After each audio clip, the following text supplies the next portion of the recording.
ስብዕና ማለት ምን ማለት ነው? ኢስላማዊ እይታውስ? ይህ የቀልብ ዶክተር ድምጽ ነው። አልሐምዱሊላህ።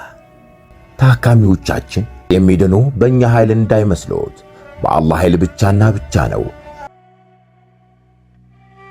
ከቀልብ ዶክተር ዓላማ ውስጥ የአላህን ተአምር ማንገስ ዋነኛው ነው። በየጊዜው በቀልብ ዶክተር ታክመው መዳናቸውን ማመን እስከሚያቀታቸው ሲቃይ የተናነቃቸው ሲገልጹ የአላህ ተአምር ምን ያህል የገዘፈና ግልጽ እንደሆነ ያሳየናል። ከህመም ወደ ጤነኝነት፣ ከጭንቀት ወደ ደስታ፣ ከጨለማ ወደ ብርሃን፣ ካላሰቡበት ወደ ስኬት የደረሱት በአላህ ተአምር ቢሆን እንጂ።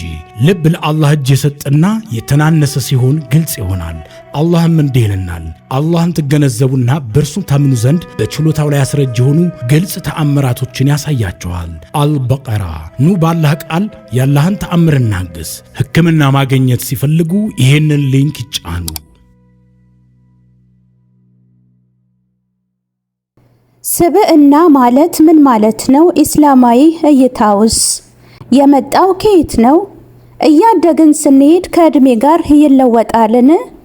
እነዚህ ለረጅም ጊዜ የዘመናቸውን የስነ ልቦና ሐኪሞች ማራኪና ብዙ የተለያዩ የቁጥር ንድፈ ሐሳቦች ያነሳሉ አይነት ጥያቄዎች ናቸውና በርዕስነት ይዘናቸው እንማርባቸዋለን።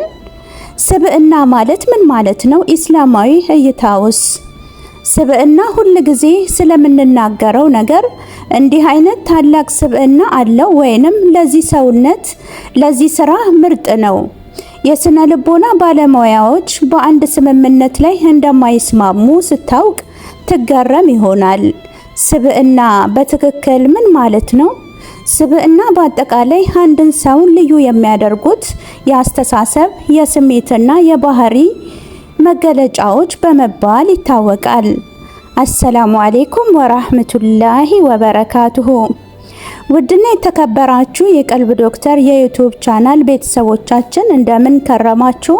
በያላችሁበት የአላህ እዝነት ጥበቃው አይለያችሁ እያልኩኝ እንደተለመደው እንግዲህ ዘወትር ሐሙስ በቀልብ ዶክተር ኡስታዞች የተለያዩ ጠቃሚ ትምህርቶች፣ ጥናታዊ ጽሑፎችን የምናቀርብበት ቀን ነውና ለዛሬም እጅግ በጣም ልዩ የሆነ እጅግም አስተማሪ ሁሉም ቤት ውስጥ ይሄ ትምህርት ሊገባ የሚገባ ትምህርት ወደ እናንተ ይዤላችሁ ቀርብ ያለው። ከዚህ በኋላ አዳዲስ ትምህርቶችን የምናቀርብ ሲሆን ሼር እያደረጋችሁ ለሌሎች እንዲዳረስ እንዲሁም ደግሞ ቻናሉን ሰብስክራይብ በማድረግ ቤተሰባችን ሁኑ። ቪዲዮውን ደግሞ ላይክ በማድረግ ጀምሩ። ወደ ትምህርቱም እናመራለን። የስነ ልቦና ሳይኮሎጂ ትምህርት የቀልብ ዶክተር ሳይኮሎጂ 101 በኡስታዝ ኢብን ሙዓዝ የስነ ልቦና ሳይኮሎጂ ትምህርት። አልሐምዱሊላህ አለ ኒዕመተል ኢስላም። ኢስላም ሙሉ ሲሆን እልቆ ሰፋሪ በሌለው ዕውቀት ውስጥ ብዙ ትምህርቶችን እንድንቀስም መመሪያ ሆኖናል። እነሆ በኢስላም ውስጥ እንደነ ሉቅማን አልሐኪም አላህ መልካም ስራቸውን ይውደድላቸውና እንደነ አነስ ኢብን ማሊክ አላህ መልካም ስራቸውን ይውደድላቸውና እንደነኚህ አይነቶቹና ከዚህም ባለፈ ብዙ የስነ አእምሮና የስነ ልቦና አስተማሪዎች አስገኝቶልናል። ትምህርታችንን ፎከስ የምናደርገው በስነ አእምሮ ስር ባሉ እይታዎች ቢሆንም ወደዛ ከማናቀው ስብዕና እንጀምራለን። ቢስሚላህ። በዚህ ትምህርት ላይ አላህ ካለም የተለያዩ ጥያቄዎችና ፈተናዎች ይኖሩናል። ዋና ዋና ርዕሶች ስብዕና ማለት ምን ማለት ነው? ኢስላማዊ እይታውስ? የመጣው ከየት ነው? እያደግን ስንሄድ ከእድሜ ጋር ይለወጣልን? እነዚህ ለረጅም ጊዜ የዘመናቸውን የስነ ልቦና ሐኪሞች ማራኪና ብዙ የተለያዩ የቁጥር ንድፈ ሐሳቦችን ያነሳሉ አይነት ጥያቄዎች ናቸውና በርዕስነት ይዘናቸው እንማማርባቸዋለን። 1.1 ስነ ልቦና ማለት ምን ማለት ነው? ኢስላማዊ እይታውስ? ስብዕና ሁል ጊዜ ስለምንናገረው ነገር እንዲህ አይነት ታላቅ ስብዕና አለው ወይንም ለዚህ ሰውነት ለዚህ ስራ ምርጥ ነው። የስነ ልቦና ባለሙያዎች በአንድ ስምምነት ላይ እንደማይስማሙ ስታውቅ ትገረም ይሆናል። ስብዕና በትክክል ምን ማለት ነው? ስብዕና በአጠቃላይ አንድ ሰው ልዩ የሚያደርጉትን የአስተሳሰብ፣ የስሜትና ባህሪያት መገለጫዎች በመባል ይታወቃል። በሌላ አነጋገር ያንን የሚያደርጉ ሰዎች ባለ ትልቅ ወይንም ታላቅ ስብዕና ባልተቤቶች ተብለው ይጠራሉ።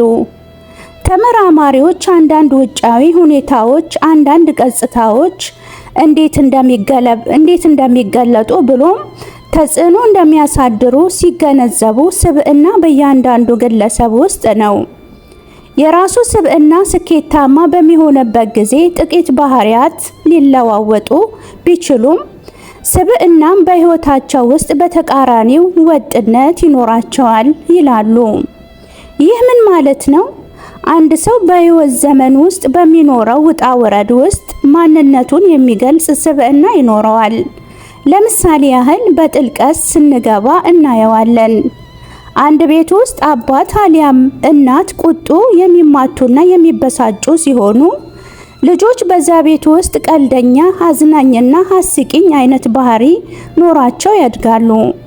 ምክንያቱም በዚያ በሕፃንነታቸው አእምሮ የተቀረጸው ከስድብና ከቁጣ ማምለጫ መንገዳቸው ኩምክና ስለሚሆን ነው።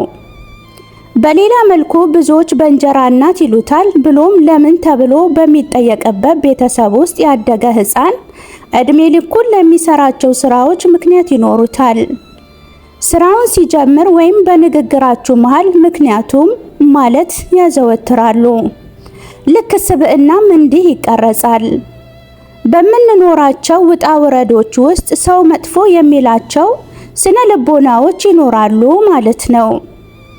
የሰው ልጅ በሰው ልጅ ባህሪ ውስጥ ወሳኝ ሚና ስለሚጫወት ሙሉን የስነ ልቦና የዝውውር ክፍል የዚህን አስደናቂ ትምህርት ለማጥናት ነው። የአካል ልቦና ስነ ልቦና ባለሙያዎች ስለ ግለሰቦች ልዩ ባህሪዎችና በቡድኖች መካከል ያሉ ተመሳሳይነት ላይ ፍላጎት ያሳድራሉ። ያም የሰው ልጅ ይህንን ሰው ጥሩ ስብዕና አለው አሊያም ስነ ልቦና አለው በማለት ያስችለናል። ሁላችንንም የምንማርበት ስነ ልቦናዎች ወይንም ስብዕናዎች አሉ። ያም አንድ ሰው እጅግ በጣም ጥሩና መቆጣት ባለበት ቦታ ላይ የሚቆጣ ጥሩ፣ መሆን ባለበት ቦታ ላይ ደግሞ ጥሩ ሲሆን ይህ ሰው ጥሩ ስነ ልቦና አለው ይሰኛል። በተቃራኒው ለሰው የማይቀመስ ሲሆን መጥፎ ስነ ልቦና አለው ብለን መደምደም በሚያስችል ማንነት ላይ ተንተርሶ ስነ ልቦና ተመራማሪዎች ማንነትን መለየት ችለዋል። 1.1 ሀ ባህሪያት ባህሪ ማለት ይህ ነው እንዲህ ነው የሚሉ ለሕፃናት የሚሰጡ አስተምህሮቶችን አንሰጥም።